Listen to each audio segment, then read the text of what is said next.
Before the government blames others for importing divisive culture wars into Ireland, they should maybe look in the mirror to see who is creating these problems in the first place. This is Ben Scallon and you're watching Gript Media. Before we start the video, if you want to support Gript and our work, make sure to click like, subscribe and comment. Even if you have absolutely nothing to say, just comment who you think is really responsible for all the divisiveness that's in Irish politics today. Because by liking, commenting and sharing, this channel will get boosted in the algorithm and get seen by more people. So if you want to see this channel grow, just take 2 seconds right now to like, comment and do your part to support independent journalism. And so with that said, on to the video.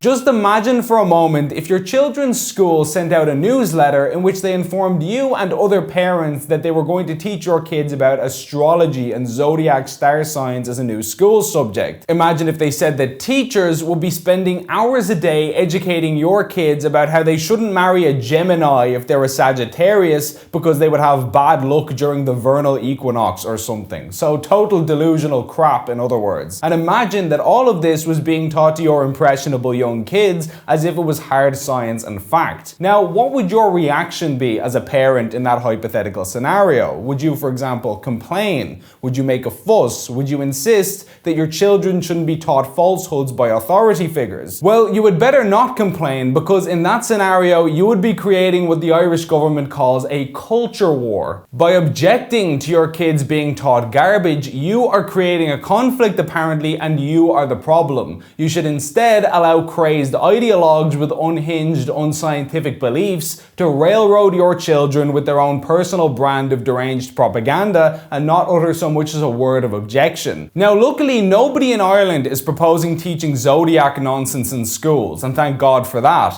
But that doesn't mean that parents are happy with everything that's on the school curriculum. For example, many parents object to a bill put forward by Fianna Fáil last month, which would see children being taught about quote-unquote queer and Native American two-spirit shaman gender identities. If you don't know what I'm talking about, I did a whole article on this bill, which you can view here on gript.ie. But be warned, it is truly bizarre stuff. Many parents also don't want their junior cert children being taught about pornography as part of the school curriculum, which was put forward by Fianna Fáil Education Minister Norma Foley. And many parents object to claims like that of Fine Gael Senator Regina Doherty that there are, quote, about 9 genders. Generations ago, there were 2 genders. There were 2 sexes. There still are 2 sexes, but today I think we probably have about 9 genders, and that doesn't diminish any other gender within the gender identity set. We actually did a whole video on Regina's statement, which you can view here if you're not up to speed with that.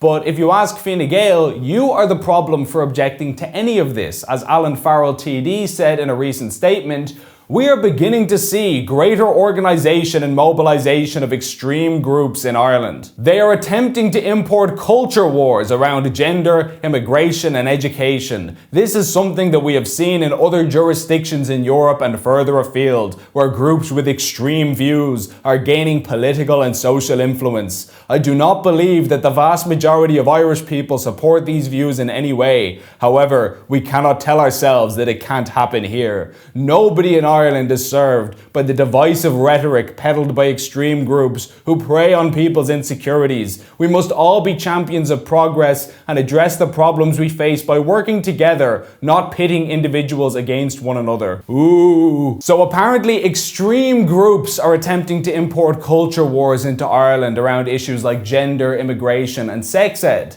Now, as it happens, I actually agree with Alan Farrell on this. Every word he said there is 100% correct. There are indeed extreme groups driving cultural conflict in this country. They're called Fianna Fáil, Fine Gael and the Green Party. For example, what is more extreme than wanting to teach preschool students stories about males cross-dressing, wearing lipstick and girls' clothes, as we covered in this video? This is an official recommendation of Ireland's national curriculum body, as can be found here. What is more extreme than taking biologically male sex offenders with a penis and putting them into a female prison population because they identify as a woman? What's more extreme than airdropping so many asylum seekers into a town that you double its population overnight, all without consulting or informing local residents? Without putting too fine a point on it, these are the policies of an extremist lunatic. What percentage of Irish people would you say actually supports any of this? We already know from polling how horrendously unpopular these moves are. And yet, apparently, if you object to any of this, you are the one who's causing division. You are the one who's creating a war and a conflict within our culture.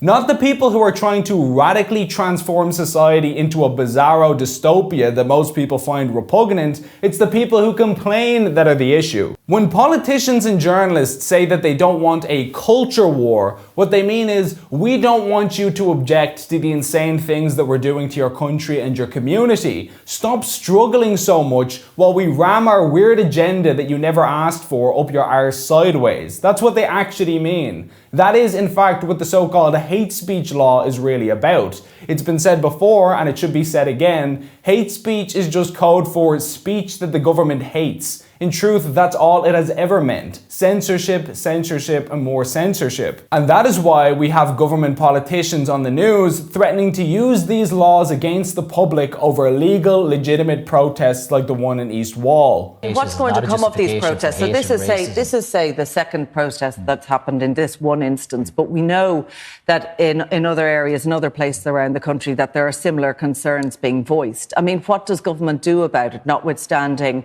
you know, the refugee crisis that is facing so many people, not just from Ukraine, but from other countries where they're seeking shelter in places like Ireland? We also have to ensure that anybody peddling hate and racism knows that it is not acceptable and are taken to task, and that's why we're bringing forward our own hate legislation as well, which will be very important. It's not the job of the public to argue for why they should want society to stay the way it's always been. Joe Bloggs doesn't have to defend the view that there are only two genders, which has been the universally agreed reality since the dawn of human history. People in Irish towns and villages don't have to explain why they don't want their populations increased massively overnight due to a sudden surge in migration. It is actually the government that has to explain itself and justify why these radical policies need to be put in place. They have to explain why our children need to be taught about pornography and two-spirit tribal identities, or why a country with a pre-existing housing and homelessness crisis should take tens of thousands of asylum claimants from every corner of the world. It's their job to explain, and if the public isn't convinced by the government's explanation, then ordinary people are not extreme or creating conflict, the government is. There absolutely are extremists dividing our society, and they are sitting openly in Leinster House. Now, I bet you've never heard a media report like that before in Ireland, and that's because real media in this country is going the way of the dodo. So if you like what you've seen here and you think, wow, this is great stuff, Ireland needs more of this, then it's critical that you thank us in the form of a €5 or €10 monthly donation via the link on screen, whatever you can afford, to help us keep going, because we don't have a license fee like some other outlets. So please like and share this video, and as always, thanks for watching.